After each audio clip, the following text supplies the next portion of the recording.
तर नमस्कार मित्रांनो, स्वागत आहे तुमचं अजून एक ब्लॉग मध्ये। आणि आज मी जाणार आहे छत्रपती शिवाजी महाराज वास्तू संग्रहालय म्युझियम मध्ये, जे की आहे सीएसटी ला लोकेटेड। तिकडून डायरेक्ट सीएसटी ला पोहोचतो ट्रेन पकडून आणि मग टॅक्सी घेतो। बघा आज रस्ता किती मोकळा आहे, संडे आहे म्हणून मला वाटतं। आणि उन्हामुळे माझे केस खूप जास्त फ्रीज झालेले, माझे कर्ल्स आहेत त्या एक्स्ट्रा काळजी घ्यावी लागते ह्यांना। आता यांचं काय करू मला समजत नाही। बघताच बघता मी लोकेशनवर पोहोचतो। तुम्ही बोर्ड बघू शकता।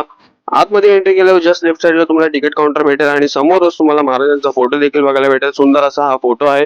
पर पर्सन तुम्हाला 200 रुपये पडतील तिकीट प्राइस। आणि जर तुम्ही कॉलेज स्टुडंट असाल तर तुम्हाला काही कन्सेशन ऑफ भेटेल। आणि समोरच इथे आणि सुंदर बुद्धांची एस्थेटिक अशी मूर्ती बघायला भेटेल। फादर ऑफ इंडियन नेव्ही म्हणजेच छत्रपती शिवाजी महाराजांची नेव्ही फ्लीटचं मिनिएचर मॉडेल तुम्हाला असं बघायला भेटेल। इथे खूप छान प्रकारे इथे मिनिएचर मॉडेल बनवले। आणि हा जो मिनिएचर मॉडेलचं जो नाव आहे तो आहे दत्तपाल शिप।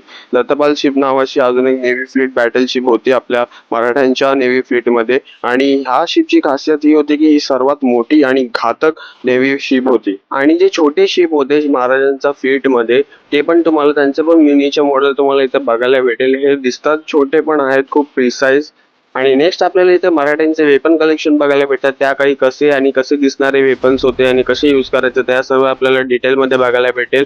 मला इथे येऊन खरंच बरं वाटलं, कारण की मराठ्यांच्या इतिहासाला मी समोरून बघतोय। आणि हे इंडियन हिस्ट्री मधलं सर्वात पॉप्युलर वेपन म्हणजे टायगर क्लॉस, याला मराठीमध्ये आपण वाघनख असं बोलतो। याच वेपननी महाराजांनी अफजल खानला फाडला होता। हा याचा रेप्लिका मॉडेल आहे। मोस्ट ऑफ द वेपन्स हा रेप्लिका मॉडेल्स आहे तिथे, कारण की मोस्ट ऑफ द वेपन इंग्रजांनी लुटून घेऊन आपल्या ब्रिटिश म्युझियम मध्ये लंडन इथे जे स्थित आहे तिथे ठेवलेले आहे।